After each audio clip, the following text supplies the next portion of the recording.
the age of endless screens, many people believe they are chasing pleasure, when in truth they are chasing connection.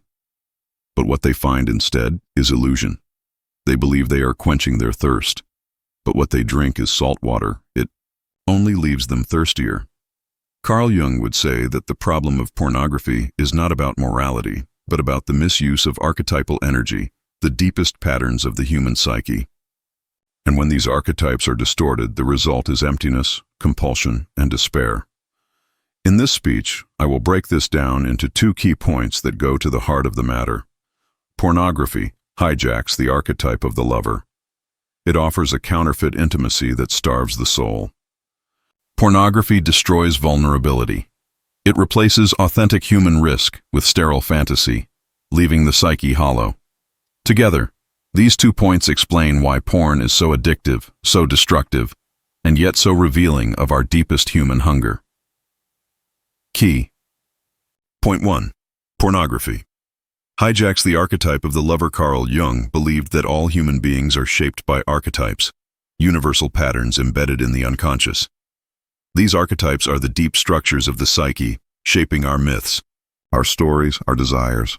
Among them, the lover archetype is one of the most powerful. The lover is not simply about physical attraction. It is about longing for wholeness, for intimacy, for union. It is the energy that makes us write poetry, sing songs, hold hands under the stars.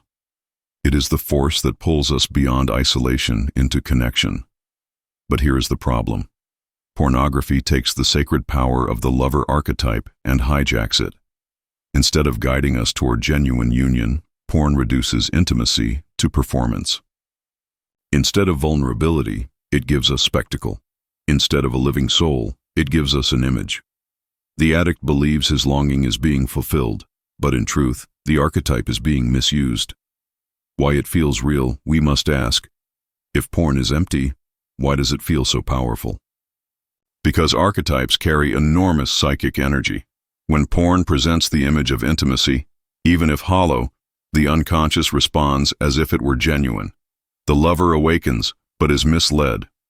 For a brief moment, the addict feels connected, desired, alive. But the soul quickly realizes it has been tricked, and emptiness follows. This is why porn is so compulsive. The archetype of the lover is not satisfied by illusion. It demands depth. And when it does not receive it, it drives the addict to seek more, to click again, to escalate. But no matter how much is consumed, the hunger only grows, because the archetype has been starved, not fed. The mirage of fulfillment. Imagine walking through a desert parched with thirst. Suddenly, you see a shimmering pool of water on the horizon.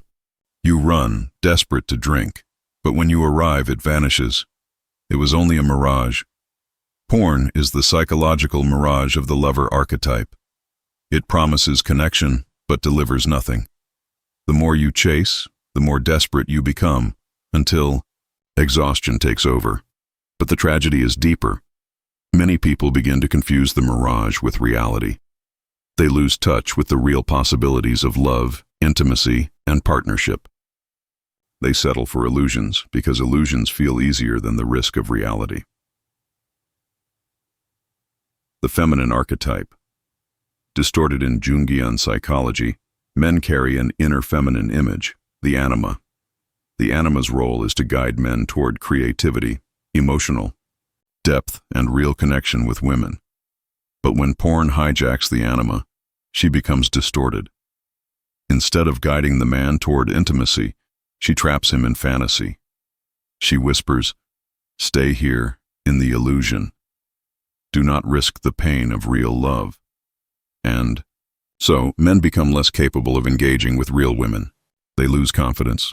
They fear rejection. The anima, once a sacred bridge to intimacy, has become a prison guard keeping them trapped in isolation. The masculine archetype. Distorted. For women, the same distortion occurs through the animus, the inner masculine image. When healthy, the animus gives strength, clarity, and direction. But when porn hijacks it, the animus becomes obsession, control, dependency on fantasy. This is not about men versus women. It is about the universal human truth. Porn distorts archetypal forces that are meant to guide us toward wholeness, leaving both men and women lost in illusion. The collective impact. This is not just personal, it is cultural. Our society has turned the lover archetype into a commodity. Advertising, movies, music, all sell us illusions of intimacy stripped of depth. Porn is simply the extreme end of this cultural archetypal misuse. The result? A world full of people surrounded by images of connection, yet lonelier than ever. A generation drowning in stimulation, yet starving for intimacy. Jung would say, the collective shadow has projected itself onto our screens, and we are all paying the price. Pornography destroys vulnerability. Now let us turn to the second key point. At the heart of all intimacy lies one truth: vulnerability. To love is to risk rejection. To desire is to expose yourself. To connect is to open your soul to another human being, uncertain of the outcome. Porn eliminates this risk entirely. It offers intimacy without exposure, closeness without courage. It whispers, you can feel desired without ever being vulnerable. But here lies the problem. Without vulnerability, there is no intimacy. There is only consumption. The addiction to safety. Real love is terrifying because it demands that we step into uncertainty. We must reveal our flaws, our awkwardness, our need. But porn provides a safe substitute. No rejection, no awkward silences, no risk. The addict learns that intimacy can be consumed like a product, on demand, with no emotional risk. But this safety becomes a prison. Because the psyche knows the truth. Connection without vulnerability is not connection at all. The cycle of emptiness. This is why porn always leaves emptiness behind. The addict feels safe in the moment, but afterwards the soul cries out, this is not what I wanted. And so the cycle repeats. Illusion, emptiness, shame, illusion again. Jung warned that what we avoid does not disappear. It grows stronger. The more we avoid vulnerability, the more desperately the psyche seeks connection. Porn deepens this avoidance, creating a spiral that cuts us off from the very thing we need most. The death of the lover. The lover archetype, when fulfilled, leads us to tenderness, to creativity, to passion, to union. But when porn destroys vulnerability, the lover archetype withers. Instead of being a creator, the lover becomes a consumer. Instead of risking the beauty of intimacy, he hides in the safety of illusion. This is the slow death of the lover, the loss of the soul's capacity for true connection, the courage to be seen. The way out is not repression, it is courage. It is the willingness to risk being seen. This means daring to approach real relationships, to risk awkwardness, to face rejection, to stay present when things are imperfect. It means replacing sterile fantasy with the messy, unpredictable beauty of human connection. When vulnerability is embraced, the lover archetype comes alive again. The same energy that was wasted on illusion becomes the fuel for creativity, intimacy, and passion. A story of transformation. Consider the story of a man named Alex. For years, he hid in porn. He was terrified of women, terrified of rejection. The screen felt safe, and for a time, he believed it satisfied him. But deep down, he was empty. One day, he decided to take a risk. He asked a woman out, his hands trembling. The date was awkward. There were silences. He feared he had failed. But something miraculous happened. He realized that even in the awkwardness, he felt more alive than in all his years of porn. That was the beginning of his transformation. By daring to be vulnerable, he discovered the real intimacy he had been seeking all along. Closing words: porn addiction is not just about lust. It is about archetypes misused. First, pornography hijacks the lover archetype, offering counterfeit intimacy that leaves the soul starving. Second, pornography destroys vulnerability, replacing the risk of real connection with the safety of illusion, and in doing so, killing intimacy at its root. Carl Jung taught that when we misuse archetypal energy, we suffer. But he also taught that within every wound lies a path to healing. Porn addiction, painful as it is a signal, a call to reclaim the lover, to embrace vulnerability, to step into the terrifying, beautiful reality of human connection. Remember Jung's words. The meeting of two personalities is like the contact of two chemical substances. If there is any reaction, both are transformed. Do not waste the lover on illusions. Risk the reaction. Embrace the vulnerability. Because in true connection, not fantasy, you will find the transformation your soul has always longed for. Carl Jung did not believe that healing meant perfection. He believed it meant wholeness. Wholeness comes when we integrate the parts of ourselves we have rejected, the shadow, the anima or animus, the desires we have buried in shame. Individuation is the process of bringing these unconscious parts into consciousness so that we are no longer ruled by them, but can live in harmony with them. Porn addiction shows us the opposite of individuation.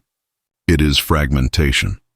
The addict lives divided, one self in the light, another in the dark. One self for the world, another for the screen.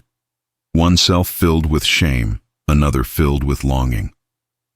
Individuation calls us to reunite these fragments into a single whole. To say, yes, I have these desires. Yes, I have these wounds. Yes, I carry a shadow, and I will face it, not hide from it. Only then does the compulsive cycle begin to loosen. Because the moment the unconscious becomes conscious, the compulsion loses its grip. The alchemy of transformation. Jung often used the metaphor of alchemy for individuation. The alchemists sought to transform base metals into gold. For Jung, this was a symbol of the psyche transforming suffering into wisdom, chaos into order, addiction into growth. Porn addiction, then, is the base metal. It is heavy, dark, shameful. But through the alchemical process of individuation, through honesty, confrontation, and integration, it can become gold. It can become the very catalyst for self-discovery and transformation. The first step. Radical honesty. Individuation begins with honesty. The addict must face the truth without excuses. I am addicted. I am enslaved. I am not in control. This is terrifying, because the ego wants to maintain the illusion of control. But Jung taught that transformation only begins when the mask drops. The shadow must be acknowledged, not hidden. Honesty brings the shadow into the light. And once seen, it can no longer rule in the dark. The second step. Listening to the symptom. In Jungian psychology, symptoms are not enemies. They are messages. Addiction is a message. Instead of asking, how do I kill this habit? Jung would ask, what is this habit trying to tell me? What part of myself is crying out through this compulsion? For some, porn addiction speaks of loneliness. For others, of fear of intimacy. For others still, of repressed creativity, passion, or even anger. When the addict begins to listen, to treat the symptom as a teacher rather than a curse, individuation has begun. The third step, integration. Not repression. Repression is what created the problem in the first place. The child who learned desire is bad, repressed it into the shadow, and years later it re-emerged as compulsion.